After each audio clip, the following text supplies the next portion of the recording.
Belajarlah dari tukang ngusap, jika bosan di satu tempat, maka pindahlah. Halo, apa kabarnya warga Konoha? Apa kabarnya? Berjumpa lagi bersama saya yang tentunya di Select Mopai, channel kesayangan kalian. Tidak masalah walaupun dihujat siang malam, asalkan ditonton videonya sampai kuota kalian melarat. Yang tentunya di like dan di subscribe. Oke, tanpa omong kosong lagi, film ini menceritakan 3 sekawan yang terjebak di Pulau Senegal. Mereka harus menghadapi ancaman dari nyeruan goib dan cek kiprot.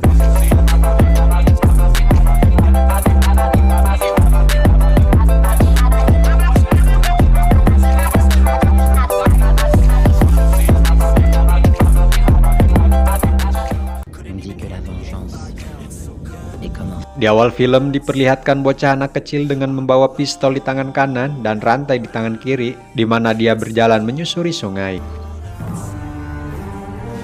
Berlatar di Guinea Bissau, ada 3 sekawan yang disebut sebagai tentara bayaran. Mereka adalah Caka, Rafin, dan Maudu. Setelah menggerebek pengedar narkoboy internasional dan menemukan emas batangan di dalam koper yang jumlahnya tidak sedikit, mereka secepatnya kabur menggunakan pesawat kecil dikarenakan tentara sekitar mulai berdatangan.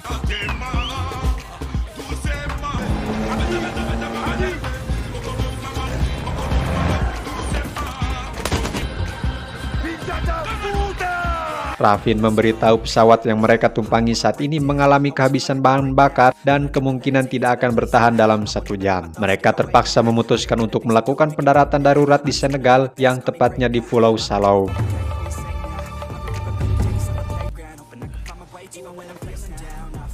Setelah melakukan pendaratan, mereka mengeluarkan barang-barang berharga termasuk koper yang berisi emas batangan, yang kemudian koper emas tersebut mereka timbun di dalam pasir.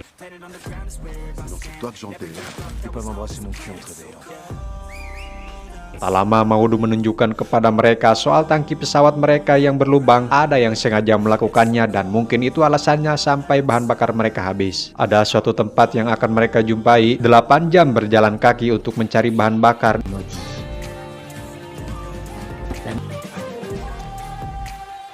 Dan setelah melewati perjalanan yang panjang, akhirnya mereka menemukan sebuah dermaga dan memesan perahu untuk mereka tumpangi. Caka sedikit berbeda dari temannya, di mana dia takut sama air sehingga Maudu melakukan gebos magicnya untuk membuatnya pingsan.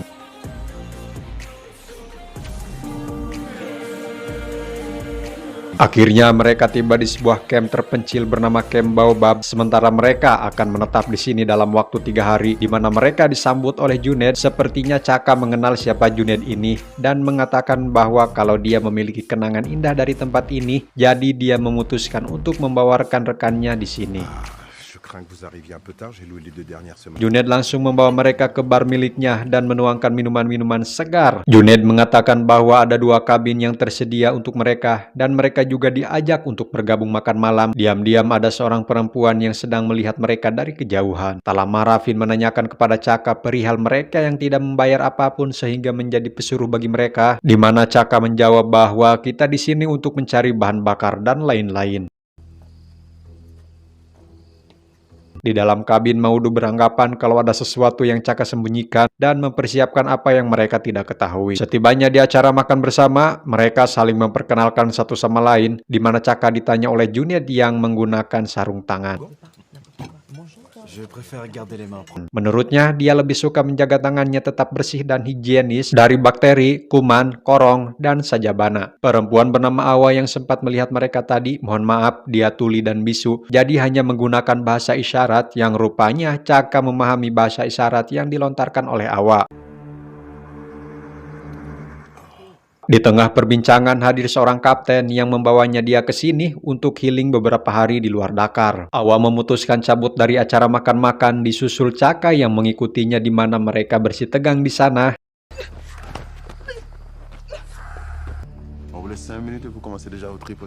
Setelah adanya seorang polisi dari Dakar, Rafin dan Maudu menaruh kecurigaan terhadap Caka bahwa yang disembunyikannya dapat menghilangkan nyawa mereka. Saat yang lain beristirahat, Maudu melakukan sebuah ritual sedangkan Rafin berjaga di bar sesuai yang disuruh Junaid. Saat pagi, Saka terbangun dengan raut wajah yang panik setelah terbayang waktu dia kecil saat mengalami penderitaan dari seseorang. Junaid mengumpulkan mereka di sini untuk membagikan kertas yang berisi tugas yang akan mereka laksanakan. Di sisi lain, Rafin mengajak Saka ke Gambia sebelum keadaan tidak terkendali. On n'a ni carbu ni résine. Les pêcheurs du... Di sisi lain, Maudu sedang mendapati tugas untuk membagikan donasi obat-obatan kepada penduduk desa sebagai imbalan jasa dari si Junaid. Saka dan Junaid pergi ke dermaga dan mengambil senjata. Mereka mengintai para pemancing yang suka menghancurkan ekosistem dengan mengancam nelayan lokal. Singkat cerita, malam pun tiba. Di tengah cara makan malam sambil meresapi ceritanya, Saka sambil mengingat saat dia berumur 11 tahun, saat dirinya dicemari oleh seseorang dan sekarang Junaid berada di hadapannya dan... tueur naturel, et c'est notre devoir de le préserver.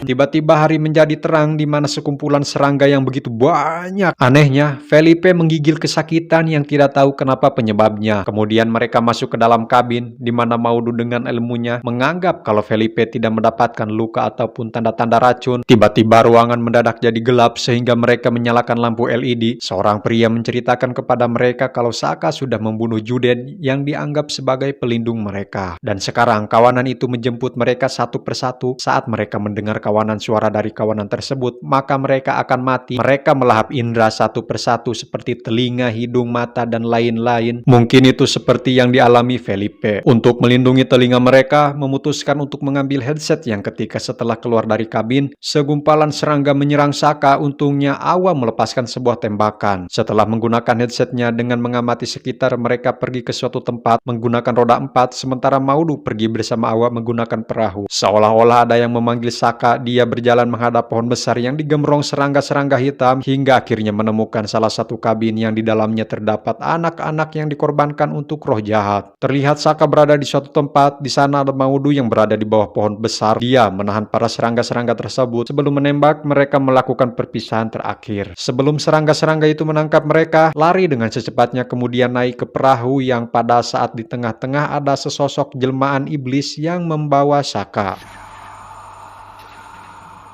Tamat.